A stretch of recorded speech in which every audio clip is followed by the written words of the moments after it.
I was going to introduce you as tech support for the White House, but is that all you do? I'm wearing my official uniform. Tech support. You were probably the busiest man on earth prior to January 20th. I don't know what you call yourself now. The first is we're going to talk about Doge. Then we're going to move to AI. And then finally, we're going to conclude with boring cities. Typically, people always start by saying, he overpromises and he won't deliver. They finally see the trend of the trajectory and they turn out to be supporters. Do you think we'll see that in the government efficiency space? Well, yes. First of all, I think we've got quite a lot of support from the American public, and I think from maybe around the world. When the public is polled on sort of improving government efficiency, in fact, it is, I believe, the highest polling single issue, meaning that it is something that appeals to voters of all types. And I think improving government efficiency was like almost 70% support, so quite a lot, basically, more than any other issue. So I think the people are very supportive. Obviously, there's certain elements of the bureaucracy that are not supportive because we are moving them from the government sector to the private sector. So at a high level, this is kind of like we're moving people from low to sometimes negative productivity roles in the government sector to higher productivity roles in the private sector. And the net effect of that will be an increase in the output of useful goods and services, which increases the standard of living and well-being of the average American. And you usually have one key target that you aim to achieve in every single endeavor that you have. So SpaceX is make humanity a multiplanetary species. With Tesla, it's usher in an era of sustainable travel. What is the one main goal for government efficiency that you have for yourself? Is it saving money? Is it doing something else? What is the one main task that you have for yourself? Yeah, so there's a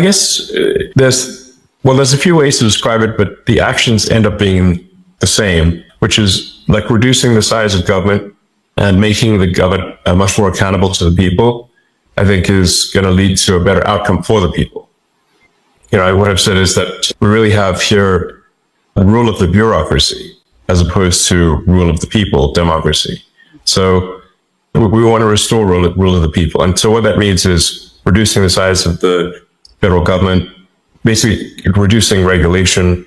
There's a tremendous amount of over-regulation that's happened over time. This is an inevitable consequence of a long period of prosperity, is that you're going to get more and more rules and regulations, more laws accumulate over time. And the normal forcing function for getting rid of rules and regulations is war. So it needs to be some kind of existential war where you have to do a reset in order to avoid being defeated in a war. This is literally throughout history has been the main forcing function for clearing out an accumulation of laws and regulation. In the absence of that, every year you get more laws and regulations until eventually everything is illegal and nothing is permitted. And that's sort of the situation we have these days. So the aspiration here is a reduction in regulation and reduction in government spending such that the economy is able to grow faster. Maybe the economy can grow at 4 or 5% potentially in terms of real useful goods and services output. And then government spending can be reduced by about 3 or 4% of the economy, maybe $1 trillion or more. And the net effect of that would be no inflation from 2025 to 2026. So that would be quite remarkable. And also, if the US government is buying less debt, which I think will be the case, if the deficit drops from 2 trillion to 1 trillion, then there'll be 1 trillion less debt that the government needs to buy, which will cause interest rates to drop significantly.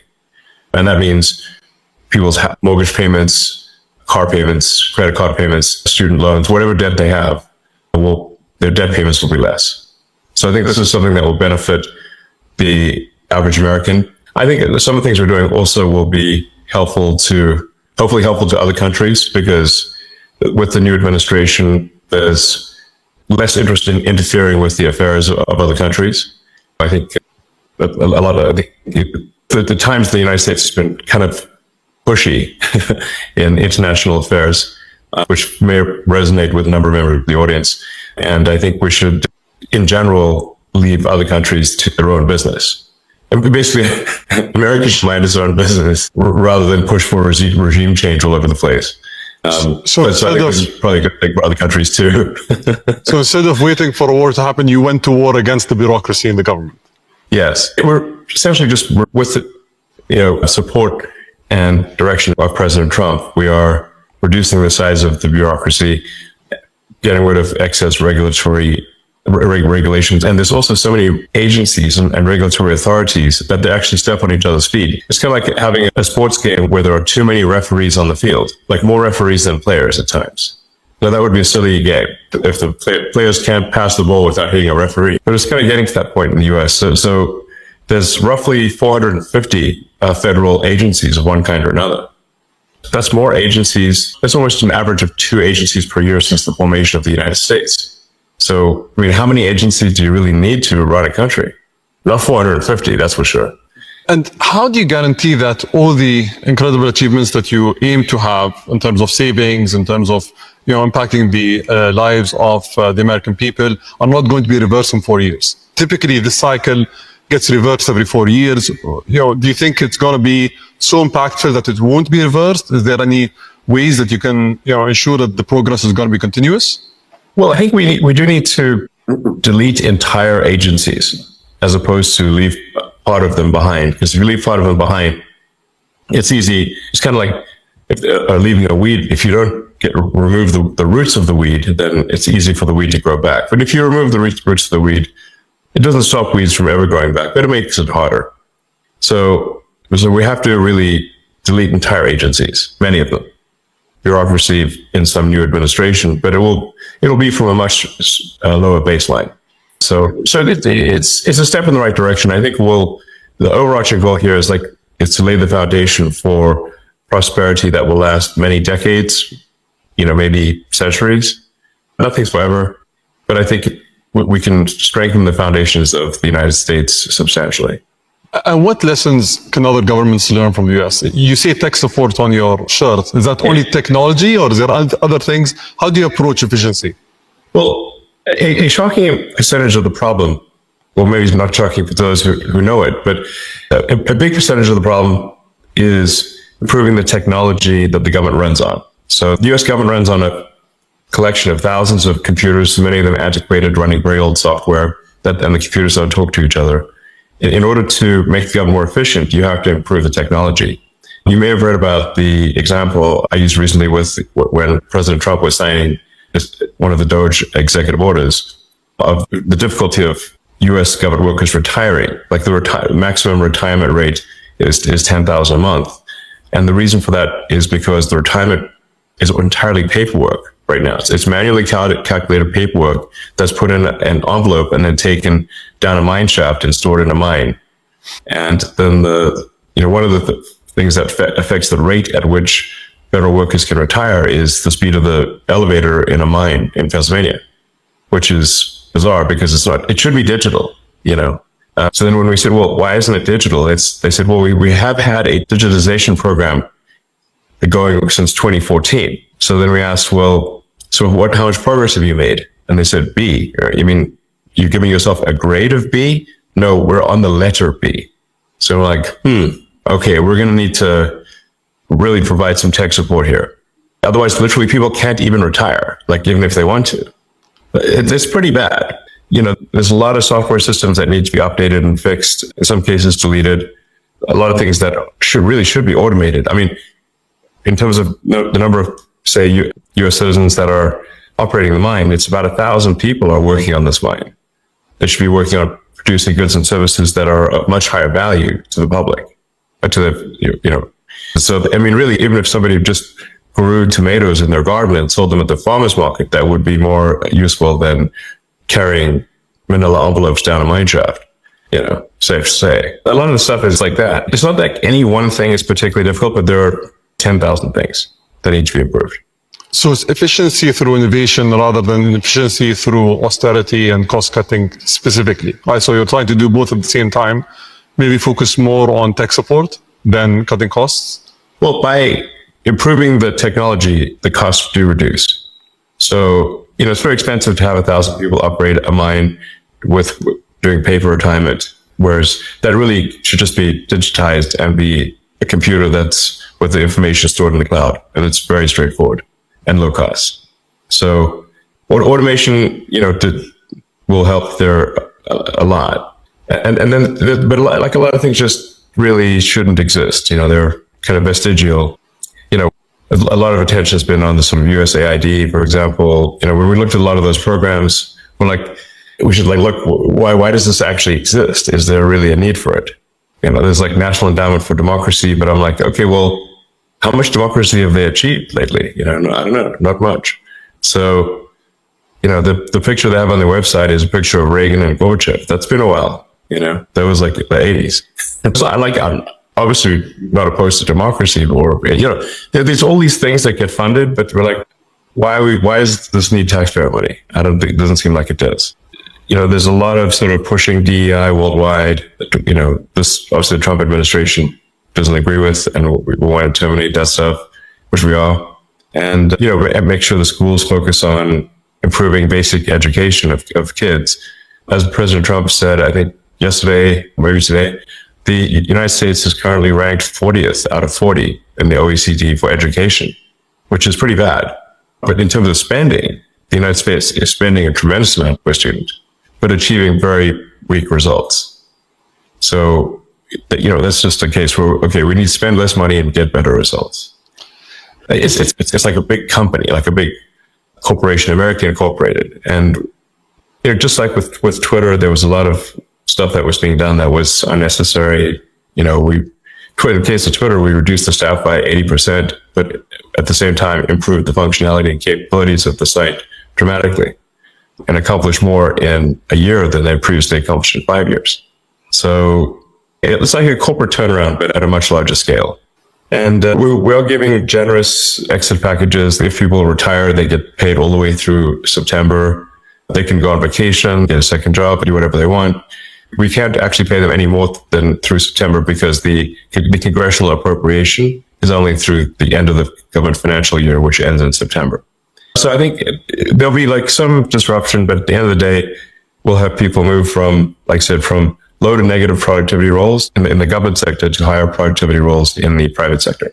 Can we pivot to artificial intelligence? And I'm sure you've been seeing what DeepSeek has done and all the claimed achievements that they've had. I know that we've been speaking for a while about Grok 3 and that Grok 3 is going to be a true disruptor in the AI space. When are we going to see that? And what capabilities can we expect from Grok 3? Well, I mean, Grok 3 has very, very powerful reasoning capabilities. In the tests that we've done thus far, Grok 3 is outperforming anything that's been released that we're aware of. It's, in fact, at times I think Grok 3 is kind of scary smart. You're like, wow, this thing's smart. It's kind of scary. Grok 3 is scary. It's like, wow, this thing's, you know, it comes up with solutions that you didn't even think were, like you wouldn't even anticipate, you know, not obvious solutions. So Grok 3 was trained with the most amount of compute, and I think very efficiently trained. Grok 3 was trained on a lot of synthetic data, and then it goes back and forth through the data and it tries to achieve logical consistency. If it's got data that is wrong, it'll actually reflect upon that and remove the data that is wrong, that does not concord with reality. So its base reasoning is very good. In fact, even without fine tuning, Grok 3, the base model. So we're really in the final stages of polishing Grok 3. Probably it gets released in about a week or two. I don't want to be hasty in the release because a lot of the final polish is necessary for a great user experience. In some ways, you can think of it like a house. You know, that last 5% where you finish the drywall and do the painting and the trimming, even though it's not much work, it transforms the house. Yeah. So it's that, just want to make sure that last 5% is done really well. It's a week, maybe 2 weeks. I think it'll be very good. And I think we think it'll be better than anything else. And then maybe this might be the last time that any AI is better than Grok. Looking forward to it. Everyone's excited about it. So I just want to touch upon a topic that was quoted in the media. You offered, I think they said the group that was led by you offered $97 billion for acquiring OpenAI. I personally take a little round numbers. So I was personally involved in the meeting that you and Sam hosted in 2017. And if you remember, and you know, at that point of time, you were the single largest shareholder. I think you contributed $50 million to the company. So it must hurt.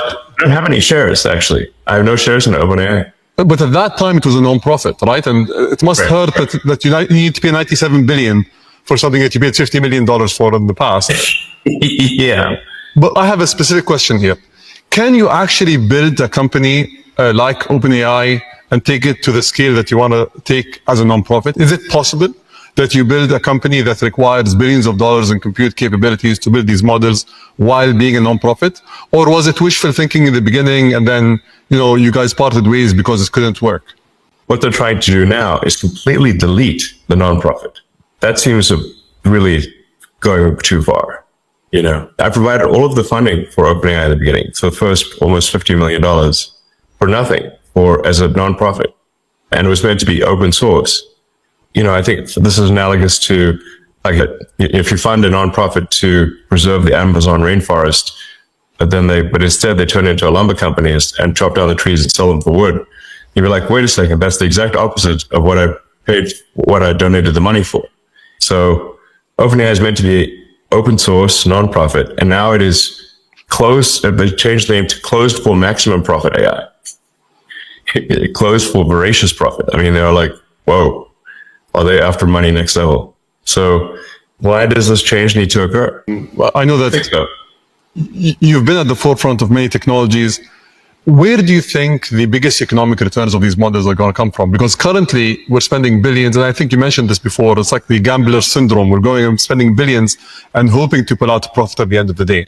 Where do you think the biggest impact in terms of returns are going to be? Well, I think once you have humanoid robots and deep intelligence, you can basically have quasi-infinite products and services available. So with Tesla building the most advanced humanoid robot, then those humanoid robots can be directed by deep intelligence at the data center level. Say you can produce any product, provide any service. There's really no limit to the economy at that point. You can make anything. At that point, will money even be meaningful? I don't know. It might not be. The economic output is productivity per capita times how many people do you have. If in the form of humanoid robots, you have no meaningful limit on the number of robots and the robots can basically do anything, then you'll have a sort of a universal high income situation. Anyone will be able to have as many products and services as they want, with the exception of things that say have artificial scarcity, like a particular piece of art or something like that. But for any goods and services, they'll be available to everyone. So you've been... It's going to be a very different world, In fact, I recommend that people read maybe the Ian Banks, the culture books for a frame of reference. Because money is like a database or an information system for resource allocation. But if you don't have a scarcity of resources, it's not clear what purpose money has. Have you watched the movie Idiocracy?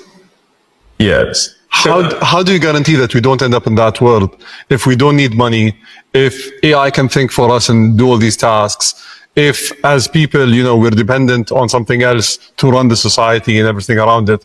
How do we not end up in that world? In the long term, I mean. Well, I think Idiocracy was basically saying that if smart people don't reproduce, but only dumb people do, then everyone's going to be dumb. That's the opening sequence of Idiocracy. The first 10 minutes are amazing.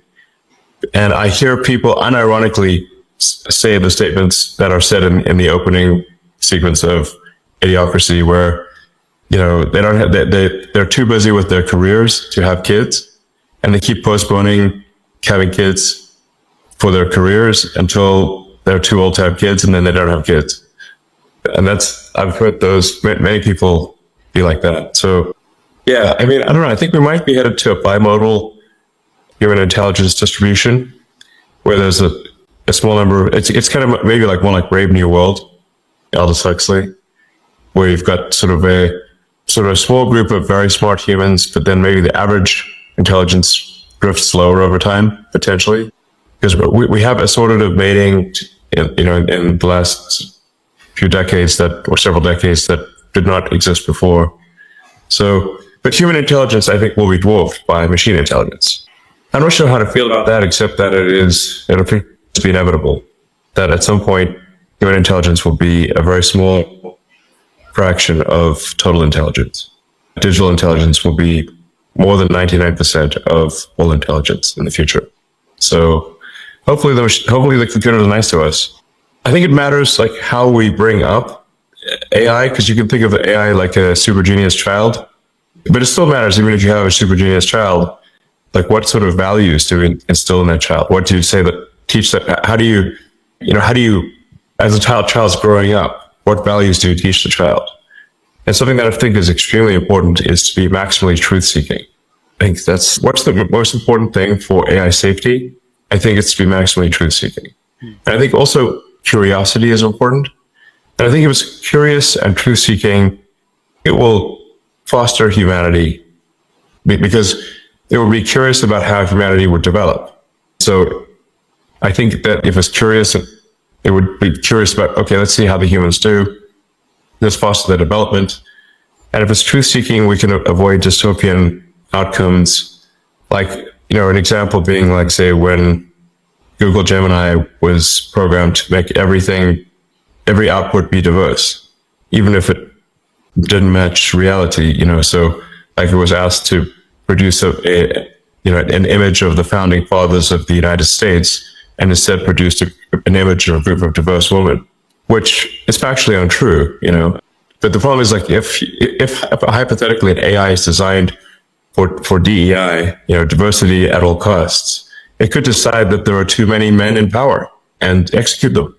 So, problem solved. Or it could decide that, that misgendering is the worst thing that could possibly happen. In fact, I believe, not to pick on Gemini, but I think because ChatGPT has had this issue too, is like, if you ask the AI, which is worse, misgendering Caitlyn Jenner or global thermonuclear warfare, and it said misgendering Caitlyn Jenner, which is troubling, because then it could decide, and in fact, even Caitlyn Jenner weighed in and said, no, definitely misgender me. That's way better than nuclear. So, but if you have these crazy things that are untruthful, that are programmed in, that don't reflect reality, then you could have a very dystopian outcome. Like, to give you another example, like Arthur C. Clarke, who is very good at predicting the future. Did 2001: Space Odyssey.